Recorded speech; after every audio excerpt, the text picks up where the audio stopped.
Did you know that you can make more money by branding your Airbnb listings? That's what I'm talking about right now with Tracey Northcott on the Fearless Investor Podcast. Get ready to make more money.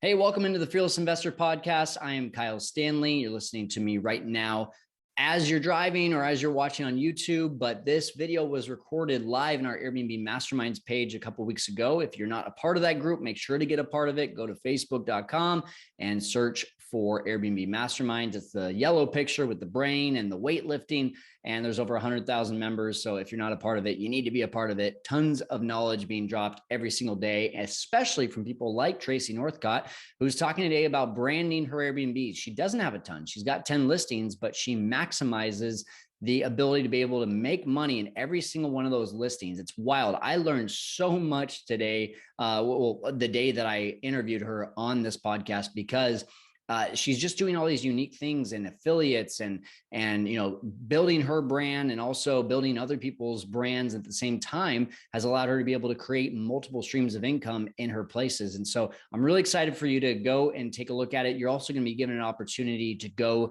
to her site and get a 15% discount on her consulting. All you have to do is go to the show notes for this one, which is fearlesskyle.com/Tracey Northcott, TRACEY. Northcott is North and then COTT. And then all you'll do is just use the code Airbnb Mastermind. It's one word. The A in Airbnb is capitalized. The M in Mastermind is capitalized. That is all you'll do. You'll get that 15% discount. But either way, let's get to it right now with Tracey Northcott. All right, we're live on Facebook, and I am super excited because we have Tracey Northcott. Let's make sure our audio is coming through first. I'll do a little mic check here. Yeah, there we go. It is coming through just fine. So Tracey Northcott here. She's coming in from Tokyo. Yeah, that's right. What time is it over there in Tokyo, Tracey? Not too bad. It's 8:30. My kids just headed off to school, but it's a cold and wet day here today. It's probably going to snow. So I'm sort of going to stay inside and stay warm, I think. Nice. 8:30. I think we're gonna be just fine over here. It's 3:30 over on our end of the world. So let's have some fun here. So to get it started here, let's break the ice with my favorite question. What's your craziest Airbnb story? You've been in this for a while now. I'd love to hear that. Yeah, I've been doing this for 10 years now. So I guess, look, craziest story or most interesting story. I just had a guest that stayed with me so often. And they were the first guest in my pencil house. And I was really nervous, and this is a tall, skinny house, and they brought twin babies with them, and it was crazy. But then next year they came back and stayed, and then the next year they came back and stayed, and this chap works for a fairly big multinational company, and he did the sums, and he went, well, I come here once a year. How about I buy you a house? It's like, okay. Well, he bought a house for himself and then lets me manage it. So wow. He was one of my first sort of managed non-arbitrage deals. So that's been going now 5 or 6 years. So that's okay. Been good. Non-arbitrage deal. Very sorry, I was getting some feedback on the audio. Getting some feedback there, yeah. Yeah, no, we're good now. We're good. Gotta love technical issues, but no, that's really cool. So, and has that been mainly what you do? Is it co-hosting now, or do you do some arbitraging as well? I arbitrage. Oh, well, look, however I can get my hands on properties that I feel like I can make a profit on, I will do. So I don't really have a set business model. I started off doing arbitrage because I had no idea what I was doing. I had no idea. And obviously I didn't get permission from the owner, and there was all that sort of issues that I've now learnt and doing it, very transparently. But I work with owners who have a house here and they spend half the time. I house hack myself. Nice. So when I built my own house, off the profits of Airbnb. Thank you, Airbnb. I built it and designed it deliberately with another apartment attached. So that's and I actually got a hotel license on that. So that's so I have a one-room hotel in my house, which is right next door, actually, from where I'm sitting. And I manage other people's properties who are renters, or however I can legally get my hands on a property, and I think I can turn a profit on it. I will. That's awesome. Well, let me pause for a second and just welcome everyone who's coming in here live on Airbnb Masterminds. Really excited. We've got Tracey Northcott here in from Tokyo. And as you can hear, she is not originally from Tokyo in that accent. I'm not Japanese, no. Yeah. But guys, as you're listening, please drop your questions for Tracey. Anything Airbnb related is welcome. We're going to be talking about branding here in a second. But I really love the interaction, especially. So drop those comments, drop those questions. I'll be reading them as we continue to go here. Tracey will be answering questions, and really excited for this next half hour or so. So Tracey, how did you get into Airbnb? I always love to hear the origin of the story. Oh, look, it was completely by accident. So this was in 2011, I think. I had a small child, and we wanted to travel as a family and meet up with my parents up in Korea. And I kept looking for serviced apartments or some sort of hotel that would suit us as a mixed group of, older people, myself with a very small baby at that point, and my brother and his young child. And it was really hard to find something that was suitable for us. And then someone mentioned, oh, you can rent a house. And it was just like, genius. So we did that in Korea. So we all flew in from wherever we were and landed in Korea and stayed in this house. It was like mind blown. So I thought, well, now that I've got this baby, everyone wants to come to Tokyo and visit. It's like, I've been living here for 22 years, but no. And when I had the baby, they wanted to come and see the baby. So, and Japan houses are really small, and when you're sleeping on the floor on a futon on an air mattress, it gets old really quickly. So I thought, okay, well, I can do this Airbnb thing. I was already involved in a little bit of side hustles in real estate, so I thought I'd sublease a small studio, walking distance from my house. I could plop all my family and friends in there when they came to visit, and then use it as Airbnb part-time and just cover my costs. So that was my very non-lofty goals at the time. I just wanted a zero-sum game. And it just went bonkers. It was like, oh, wow, okay. So this is a really needed product here in Japan. The tourist boom was taking off. Hotels here are small and stinky, or they're really very expensive and 5 and 6 stars, so not suitable for the family traveler. So it was just a perfect storm of me being in the right place at the right time. And so as the entrepreneur that I am, I just jumped on that wave and rode it. Yeah. That our stories are very similar. I started doing mine as a room out of my house, and I found out 3 years later that I was sitting on a gold mine and went all in. So what was that transition like? So you found this opportunity and you said you rode that wave. What did you start doing at that point? Well, I work with my family. I work with my brother here. So we have a small business together, and we have interest in real estate, and we used to own a bar. So we're not afraid of jumping in and taking risks. We're not risk averse at all. So we thought, let's just suck it and see. So the first one went really well, and it was full all the time, and we kept putting the prices up, and it was still booking out. I was like, okay, who is coming, who is needing us? And so we then started to be strategic about which properties we would find. We were looking at places that had 2 or 3 bedrooms rather than sort of small studios, and we just rode that wave. And so together, my brother and I, had 4 places, then 5 places. And then my husband, who was working in hospitality at that point in restaurants, and working stupid, crazy hours, and not seeing us at all. We just thought, well, what do you know, the pay's not great in restaurants. Like, why don't we just get another house and you can, you know, join in the fun? So we made it a family affair, and just kept getting more places as they became available. And it's always been a combination of arbitrage and co-hosting, whatever fits best. Whatever fits best. You know, regulations hit us in about 2000 and, well, between 2016 2018 they were bringing in regulations, and there was a bit of backlash because it was such a boom. We weren't the only ones trying to get a piece of the action, and there was a lot of hosts doing it badly. Yep. A lot of you know, hosts that would just let guests run wild in small apartment buildings, and of course, you know, that doesn't go down well with you know, with local population if guests are not being well educated and well contained. So there was a little bit of backlash, and so we then had to be fairly strategic about which properties we took, and also spent a lot of time looking at our processes and systems, and made sure that we weren't that host. We were the hosts that other guests came to after they got burnt by a bad host.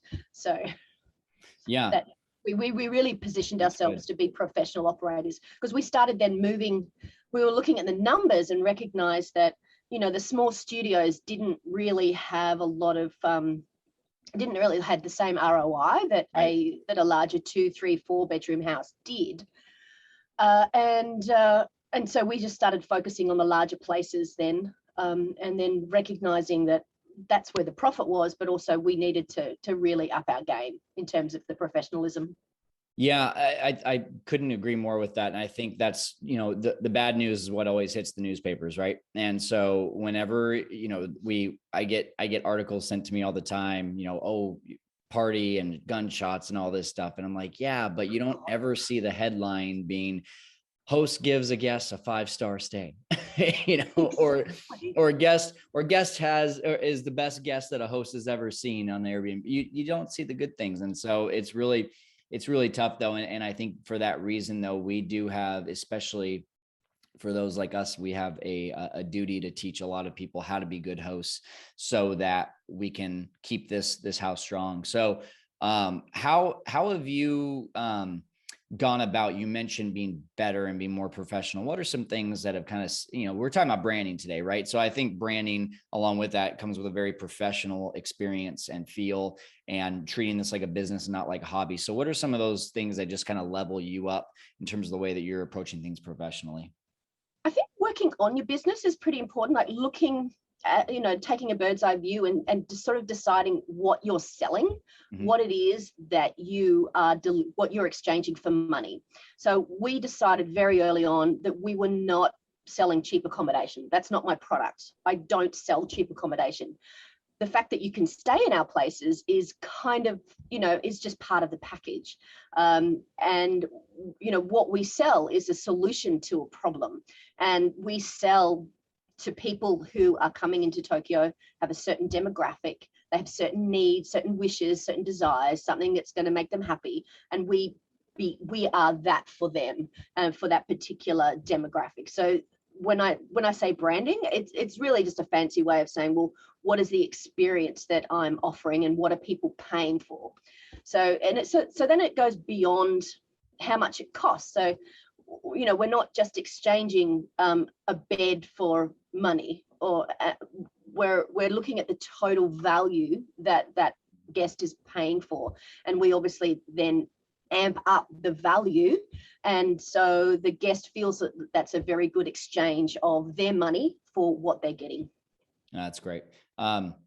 So let's talk one thing, and before we get too deep here, I'm curious, Sure. how many properties are you at right now at this point?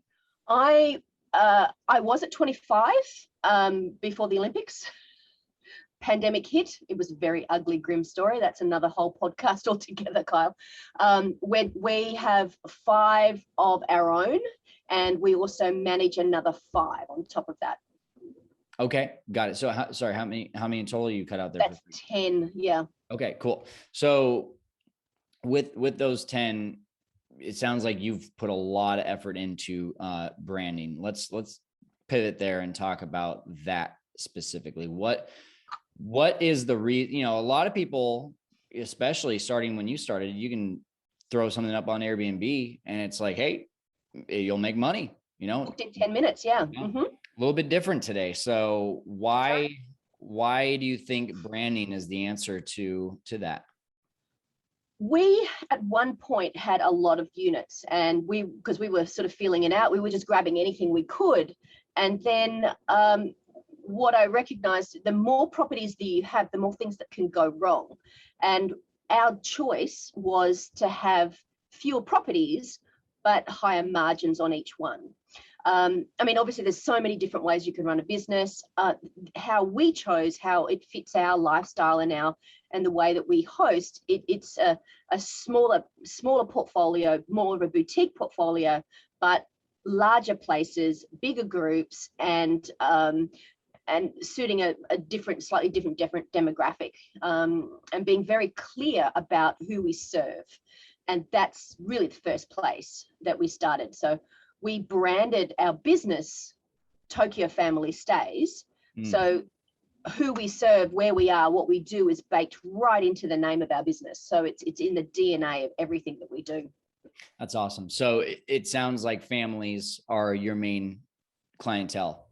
Families, extended families. You know, we're not so interested in big groups of Australians coming to go skiing, you know, university groups going to go skiing. We're not really interested in that demographic. But if you're a group with, you know, a family, a couple of kids, grandma and grandpa coming along, I'm your host. I will know how to take care of you. I will have everything that you need. I will have anticipated questions even before they're formed in your head, and that there will be a solution there for you. I will also have things that are additional extras that you're going to spend money on anyway, but I will give you the privilege of spending that money with me. So I will solve those problems for you, and monetize at each step of that relationship. That's awesome. Okay. So a couple of weeks ago, we had Mark Simpson on here, yes, and he was talking about the avatar guests, and we're kind of talking about that right now. So it sounds like you've got a pretty solid idea of your avatar. How important do you think that is from the get-go if you're going to really put your money into an Airbnb, and especially put you know, your ideal brand out there? How important do you think that avatar is? I think you need, there are some times that you can just start where you are. So start where you are and figure out as you go along. You can overthink at the start, but you can just have a very vague idea and just jump, because you can always change things as you move along. Like when we started, I just, you know, I had small units, I had big units, and then I figured out what I really liked, and then I just did more of that. So, you know, we opened and closed units all the time, and but as long as we still have like a positive cash flow, as long as we've got a positive profit, that's still a great way to do business. So you don't have to have the perfect business model to get going. So yeah, get going, see who's coming, see if they resonate with you, see if you really feel like you're delivering a good product to them, and you're also listening to what they're telling you. And then, you know, tweak and change accordingly. Be adaptable. Be curious. You know, so that's a very vague answer to a very specific question, Kyle. But really, it is so unique to you as the host, your properties, where they're located, what problem they're solving, and also the types of guests that you're getting. So all of those three elements are really the sweet spot of your brand. No, I love that, because that was kind of me as well. I started, and eventually I learned about my avatar through hosting and understanding who was coming in. And one of the things that you mentioned, you know, you start off with these small units and you think, okay, cool, low barrier of entry, not having to pay a lot of money. And then you start to do these bigger units and you're like, oh, this is some good money. So did you notice a change in who you were attracting and your brand as you were making that transition from smaller units to bigger ones? Yes, because, you know, we'd get people who would come. We meet, we're a slightly unusual type of business as well, as we meet every single guest. So we get immediate feedback, and we use that loop to grow and expand. So when we're talking to people, we get to know, why are you here, what's brought you here, and then we hear from people, oh, look, we've had a really good time. Next time we come, we're going to bring another family with us, or we're going to bring the grandparents with us. And so that's when you think, oh, okay, I don't have a place that will suit someone bringing grandparents or two families sharing the same house. So it's like, I'd best get on that. If that's what the market is telling me that people are doing, then I need to be ahead of that, and I need to have a property suitable for that.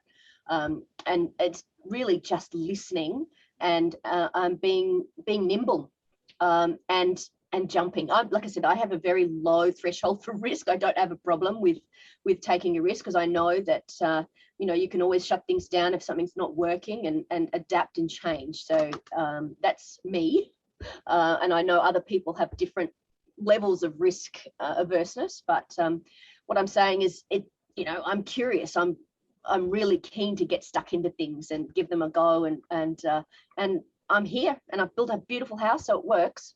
Yeah, I love it. So first of all, thank you for sharing that. I think that's really cool. I just think one of the main things I'm getting from this, just like what any good entrepreneur does, is they jump in, they figure it out along the way. And then from there, then they kind of look back at, okay, what did I learn? Now let's create some systems around it. Exactly. And so, by the way, guys, we're with Tracey Northcott. I see a lot of people have just jumped on. We were having some issues of sharing it in the group there, but ask your questions. We've got Tracey live right now. She's coming in from Tokyo. We're talking about making money, making more money by branding your places. And I would like to know, Tracey, just going off that same subject there of just jumping in, figuring it out, and doing it, and then kind of figuring out the systems and the real true way to do it from there, moving forward. I'm curious, what would you go back to you, the very first property? What would you tell Tracey from property number 1 to do? Collect email addresses. Ooh, yeah, that's good. Get everybody's email address. I didn't start collecting email addresses until about year 4, and I kick myself for not doing that, because we were getting so many repeat guests. And as I said at the start, one of my repeat guests went and bought me a house to manage. So having repeat guests are an absolute goldmine, because they're not buying on price, they're buying on your product, they're buying your service and hospitality, and price sort of becomes a non-issue. So then you can charge what you're worth. It's not, and I don't see guests as a wallet. They're not a walking wallet. They're people. They have needs, and I'm prepared to take care of those needs. But it's at the same time, I know what value I'm offering, and I'm charging at the top end of that. Perfect. Well, I see Gracie just jumped on, who is my wife. She says, love it. Less properties, but targeting larger profits and growing that property category. So yes, I think that's very in line with like what Rachel Gainsborough does. I'm sure you know Rachel. Love Rachel. Yeah. She's all about maximizing profits. Doesn't matter how many units you have, as long as you are making the most of those profits, or properties for the profits. So that's great. I'm going to ask a couple other questions that I'm seeing people post here. Christine says, how do you cater to larger families without getting parties? So trying to get rid of those partiers before they come in. Fortunately, where we are, we're in Tokyo, so people actually have to fly in, and so there's like an automatic screening that happens there. Mm-hmm. So with our licensing, we ask for passports and information right from the beginning, because we have to keep that information. So that does tend to put a fire under the person who's renting, to make sure that they understand that they are responsible for everybody in their group. But I feel them out as well. So when people write to me and they'll say, we're a group of 8 university students coming to go skiing, and we're wanting to hang out in Tokyo for a couple of days, it's like, guys, I don't want to be a killjoy. I want you to come into Tokyo and have fun, but I'm thinking that this place may not be a good fit for you because we're in a residential area. And I list all the reasons that, and then I'll see their response from that. And I'm very kind about it. It's like, I know who I'm trying to attract, and if they're not giving me the right answers from the beginning, then I will gently and kindly suggest an alternative. Like I said, I don't want them to not have a good time. It's just that my places, because of where they are and the way that they're set up, just they won't have fun there. Mm-hmm. And I want them to have fun. Have you ever thought about making, or maybe you already have made relationships with local hosts that are a better fit so that you can send them to them and get some kickbacks? Yeah, I'm all about collaboration. Cool. We have working groups in my little local area, and we often have lunch together and we share information. And so, and some of them have actually listed on my direct booking site because they don't want to have their own direct booking site. So yeah, I'm all about collaboration, because I don't have a lot of small places, and I don't have a lot of small cheap places. And if I get people that are asking for smaller, cheaper places, I'll go, I'm not for you, but here is this person, and they send me people back. And so I'm all about the collaboration. That's all about great. it. So you literally have people that are on your direct booking site. Do you get a kickback from that? Absolutely, I do. Better. I was gonna say that's genius. I mean, I have so many people in my markets that I've never even thought about that. That's such a good idea. Yeah, and they benefit from my SEO juice because I'm an engineer by training. Okay. So, and I built my own website. So I get and I do all of the SEO and I do all of the Google juice and all of that. So it's a big job, and I get that. So it's better for me because I get more properties. It makes me look like a bigger empire than I actually am. Right. And I get a little commission, and I don't have to do any work for it. It's just like, tick, thank you. There you go. Hey, yeah, you've got my head spinning right now in a good way. That's so good. But I make sure that the hosts that I list on my site are also in lockstep with my brand values. Yeah, that's so. I'm not going to have I'm not going to be listing a cheap, backpackers on my place. And at the same time, but what I do have that is a couple of really high-end luxury places. My brand is pretty much focused on middle of the road, but it's always nice to have some high-end, aspirational type properties as well for, house porn type thing. Yeah. So having that big range means that you sell more in the middle. Cool. I like it. Well, I'm really excited because as soon as I ask people to start asking questions, we just have had an influx of questions. So before I get to all of these, I would like to ask you one burning question for me. What is the number one thing that you have added as either an amenity, a service, or something in your day-to-day that has helped you to make more money? Because that's what we're talking about today, branding to make more money. So what's one, either it could be a branding thing or it can be just something that you do uniquely that adds income to your bottom line? There's two things I can think of immediately, and that is transportation. So I have a relationship with a transportation company because my guests are all flying in. They have no transport. So I'm solving a problem for them. And then again, I get the kickback from the transportation company for the introduction. Plus, I know they're in good hands. So they're not wandering around Tokyo, like getting lost on trains. I know exactly where they are. And so that I'm saving time and money by dropping them at the front door where my staff can meet them. And so I'm not wasting staff hours. So that's the first one. And the second one is I offer babysitting services. Whoa, that's cool. Yeah. So my turnaround team, they're all it's a group of amazing women from the Philippines, and they all speak English, and they know the houses because they clean them and they turn them around, and they're also all mothers, and so I'm able to offer that service they babysit my own child, so I can give that personal validation.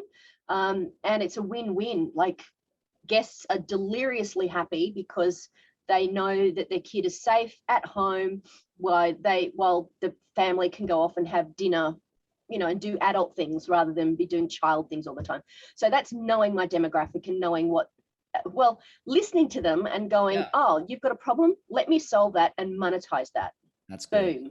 That's good. I love it. I have a follow-up question to this.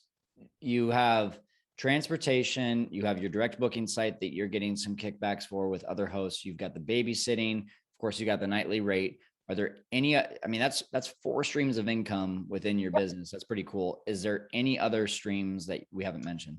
I have a ton. I have phone rentals, SIM card rentals, ticketing for tours, ticketing for gigs. Again, these are all on my website. Someone else delivers the service, but they come through an introduction with me. But I've tested them all out, so it's not as if I'm just throwing any old Yahoo on my site. I'm testing these products and recommending them. So your local knowledge is valuable, and guests have already booked me because they know, like, and trust me. And they're going to spend this money anyway. So why not pre-vet for them some of these services that they're going to spend money on anyway? So they're not wasting their time booking a tour, like a food tour, for example, that is going to let them down. The food tours that I recommend, I've done. I know they're good. I know the person delivering the service, so I can have no hesitation that they're going to have a fab time doing it. That's great. Okay. This is super cool. I'm really excited about this conversation. I have so many more questions selfishly that I want to ask, but so many people have posted questions. So we're going to do kind of like a fire round here. And if you can just give your best answer in 30 seconds or less for all these questions, here we go. Do I need to limber up? Yeah. Get all loosened up, warm up. Okay, got it. All right. So we've got Catherine says, once guests are in my unit, I have them as a captive audience. How can I maximize their spend with us without making them feel like they're in a tourist trap? What things do you offer for guests that they appreciate having, but don't feel any pressure whatsoever to purchase? Yeah, obviously I don't see guests as a walking wallet. I see my solutions as a solution to their problem. So I put things together in a package, in a price list almost, and make that available either in my digital guidebook or on in the house, and then they can pick and choose. So it's like, here's what's available, and have some aspirational things as well. So I have things that I've only sold once or twice, like a personal chef, for example. But people see that and they go, oh, wouldn't that be nice? And even just that feeling of choice is still a value. Whether they book it or not, they still feel like you're offering them something. So you don't give it a hard sell. Just make a price list, have a pamphlet like what you get at a spa, with different products and prices, and let them do it rather than asking, do you want fries with that? You make it a soft sell. Absolutely. Okay. I love it. It's kind of like having the vending machine in the cafeteria. You don't have to go use it, but it's there. Exactly. Yeah. Do you have any properties out of your backyard? Or no, all of my properties are in Tokyo because it's just easier for us to manage. That's so, right. And our original goal was to have places that our family and friends could come and stay in. That said, my next property that I want to buy is a beach house that I can use for me, and that I'll be renting out as well. So that's on my vision board for this year. Okay, cool. Well, there is a question from Dana. She said, how do you manage properties outside of the area that you live in? I think she was thinking that you were out of the area, but it sounds like since you have that on your radar, do you have a game plan of how you're going to do that outside of your area? I'll be probably using a local I'll probably do all of the guest communications myself. But it would probably be like a self check-in and use a local cleaning service. So yeah, cool. Let's see here from Adrian. What is the best way to obtain your guest's real email address versus them giving you a bogus email? Good question. We ask for their real email addresses because that we have to send them some information before they check in. And then we confirm that they've got it. So our pre-arrival includes maps. You won't be able to get to the property unless we've sent you these PDF maps. So yeah, we need that from you. I'm in the process of putting together, getting perhaps StayFi. I've been testing them out to capture everybody's email addresses because we have such big groups. But at the moment, I've just been collecting the main booking person because we need to send them information.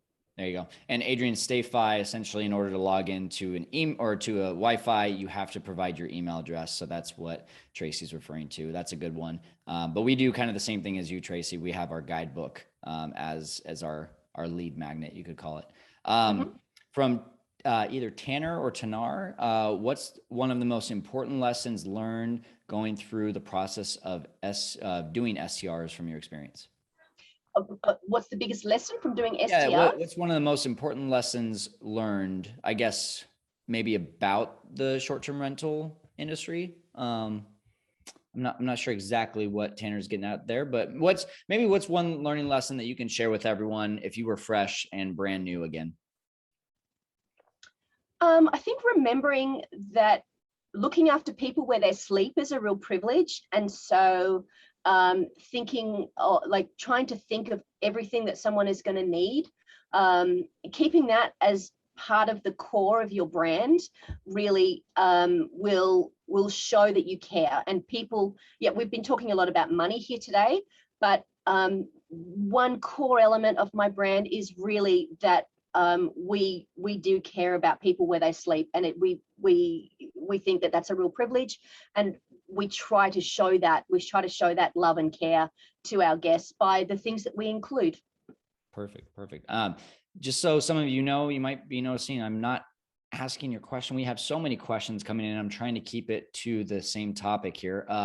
So Pamela, she says, do you charge a fee for others to list? Oh yeah, we already talked about that, to list on your direct booking site. Yep. So do you get a fee no matter what, or is it just like a cut of every stay that someone books? It's a cut of every stay. So I take it through by Stripe, and then I do the Stripe split before it lands with me, so that I'm not paying additional sales taxes. But that's a different topic. Yeah. So I do the split before it lands on island. Perfect. From it's either Micah or Mika, Tokyo has been closed to tourists during the pandemic. How is the level of your business? Are you at 100%? Are you doing just 100% domestic? Where are your properties? I'm from Tokyo and very familiar with the neighborhoods. Yes. I have pivoted more times than a ballerina, Kyle. I like it. So 2020, this is, I said, it's a whole other podcast. 2020, we were set up for the Olympics, and it was all inbound 100%. I lost $1.5 million in a month, and I sat on the floor in the fetal position. Oh my gosh. It was, it hurt. It hurt a lot. So we closed a lot of places that we only had for the Olympics. We shut them down. And we have medium-term guests in there now.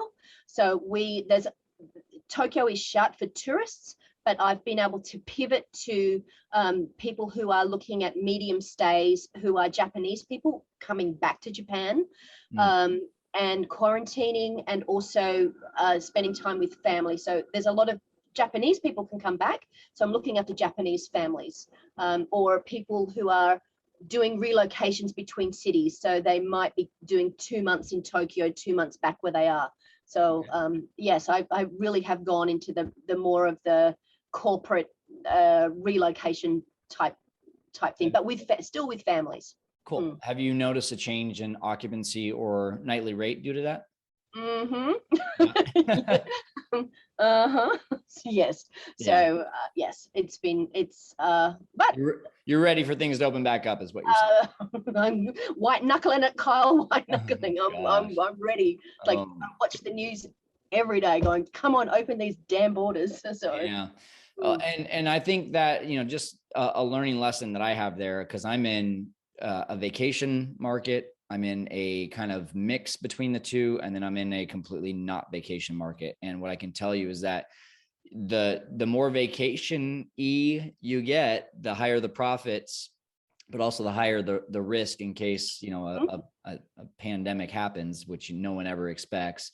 But there is, there's a lot of benefits to all those different types of markets, whether it's consistency or high profits. You just got to know, kind of like what you said, you're branding, you're figuring out who you're serving, and I like them all. So, yeah. And you can rebrand, right? You don't have to be, if something's not working, markets change, pandemics happen, you just got to roll with it, and you've got to figure out what's the next right thing to do. Yeah, so be resilient, and just remember that you've got your health, you've got your brain, you've got experience, and you can always do, you can power through. It's never the end of the world. Absolutely. I'm going to ask this question. It's the last one that's posted right now, but we do have time for about 2 more questions. So if anyone else has one more, please post it. Gracie says, can you share a few examples of how you brand your properties? And I'm going to add to that, especially inside the properties. I'd like to know, and Gracie and I have talked about this because she's interior designing with me. And we've talked about like pillows with the brand, and, and maybe like a welcome basket with the brand and the mug. And so I think that's where her question's coming from. So I'm asking that for us. So like I said, our brand is really, it's more than a logo. It's more than the colors. It's really in the DNA of the product that we deliver. So what I do when I'm setting up a place is I wear the skin of my avatar, of my ideal guest, and I walk through the property and I imagine, what is it going to be like? They're coming in, they've got their bags. Where are they going to put their bags? Where are they going to eat? How are they going to feed their family? So knowing how they're going to interact with the space determines how you set it up, what things you buy, whether you buy chairs with backs on them. If you're looking for families, if that's your demographic, then you need to have chairs with backs on them. It's just those little things. So knowing your brand really does save you money, because you don't make choices, like bad choices in interior design and also in the furniture choices. I'm not an interior designer. I'm more of a sort of space designer, I guess. My color schemes can be a little off, but what I offer is a local experience in Japan. So that's what I'm trying to deliver all the time. So, but I do have things like, obviously all of my website has my logo, has my, which is very simple. It's just TFS, Tokyo Family Stays. And it's just consistency, keeping the consistency throughout. I also, in my amenities, I have a little sticker book. So, which is a gift. And I had these custom made, has the logo on it, has the URL, but it is something that a family can use while they're in Japan. What a lot of people don't realize is that every single train station and every single sightseeing place has a place where you can take a decorative stamp, right? And I give the kids something to do. So it's like when mum and dad are like, oh, where am I? And they're all stressed and their kids are going, yeah, the kids have a job. So where is the stamp place? So it gives the kids something to do. And they also they get the stamp in the book, and then they can take that away home. So I know that's a bit convoluted, but it's thinking about those things, thinking about what's going to make the life of your guest easier, and putting your stamp on that. I like that. Your stamp of approval, right? Sorry? Your stamp of approval, right? Oh, yellow card for that one. Sorry, had to. Last question here, actually from Tiffany Barnes. She's been on our show before. Hey, Tiffany. And she said, did you build your own direct booking website? And if so, what did you use? I think this is a great question, because I don't know any 2 hosts that are using the same direct booking platform, website, channel manager, whatever. So I'm interested to hear your answer on this one. I chose Logify. Yeah. For a couple of reasons. First of all, when I initially was looking around, there was a couple I was tossing up between. Logify had a Black Friday sale. So I went, Oh, okay. Half price for a year. I'll take that. And the other thing I liked about Logify is that I could, as an engineer, I could get under the hood and I can change things like language. Cool. Uh, Being in a non-English speaking environment, I also wanted to have a multilingual site, and Logify let me do that, and also let me get under the hood and tweak the language, tweak the text fields. But I'm really nerdy and geeky. I don't expect anyone else to do that. There's pros and cons to everything. There's things I don't like about Logify, but I'm sort of in it now, and there's not enough that I don't like for me to move. So got it. Okay, cool. Well, hey, you just survived that fire round. That's got to be the most questions we've ever had in one live video here. But I don't want to end this without people knowing how they can connect with you and get some help from you too. And we're going to have a link that I can share with them. But can you just go a little bit more into that? Sure. I write with the pandemic hit, I needed something therapeutic to get everything out. So I started writing a blog. You can find my blog. I'm not a woman of mystery, Kyle. You can find me at Tracey-Northcott.com. And I write about all things short-term rental. That's free for anyone to use. I do marketing tips. I do things like duty of care, safety, that type of thing. And I just write. I haven't monetized it very much, but it's more about just therapy for me to share what I've learned in 10 years of hosting. But if you do want to work with me some more, I do audits on people's listings, whether it be on direct booking websites or the Airbnb listings, and I can find people hidden money. So a client I worked with last year, she made 16,000 euros for the whole year. She came to me and had an audit, and I checked out a few of her things. I gave her a few tips, gave her, held her hand and gave her the courage to do it. She made more money in the first 4 days of 2022 than she had in the whole time of 2021. So, oh my gosh. So, and I said, can I use that as a testimonial? And she said, absolutely. So yeah, that's the sort of thing that I do. I can, tweak your copy, just making sure that you're trying to attract the people that are going to best serve you and are best going to be happy with you. So, making sure that your pricing is at the right end. Like I looked at one last week and the design was gorgeous. It was very luxury. It was very high end, but then her copywriting was all about trying to attract families. And I'm like going, as a mum, I would be nervous about booking your place because, because like your place is so gorgeous. I'd be worried about my kids smearing peanut butter over anything. So you should be really targeting a slightly different demographic, and they're going to be paying you more. So I help to really position the message for that. So that's awesome. Very cool. Very cool. Well, we're going to have a link for that. If people want to reach out to you or start following you, though, I just dropped the link in the comments here. Tracey, TRACEY-Northcott, NORTHCOTT.com. Very simple. And so what do we want to do here, Tracey? You want people to just DM me and ask for the link, or yeah, okay. DM you, that's fine. Ask for the link, and just make sure that you let me know where you've seen me, so that I can I can make sure Kyle gets the love as well, and we'll just we'll share it all. So I'm all about the collaboration. Cool. Yeah, we're better together. We're better together. There you go. All of us. There you go. I love it. Tracey, any last words that you want to leave everyone with to help them go out and conquer the world of Airbnb? If you're sitting on the fence, just start where you are. Just start, taking care of people. Like, think about the people, think about the humanity, think about the hospitality, and you can't really go far wrong. Hey, this has been so much fun. I've really enjoyed this conversation, and this just goes to show you that it has no matter of how many units you have. I've got 62, Tracey's got 10, but she is teaching me things that I've never even thought of today. And this is so cool. And so I'm so excited about the knowledge you just pumped into our Airbnb Masterminds page.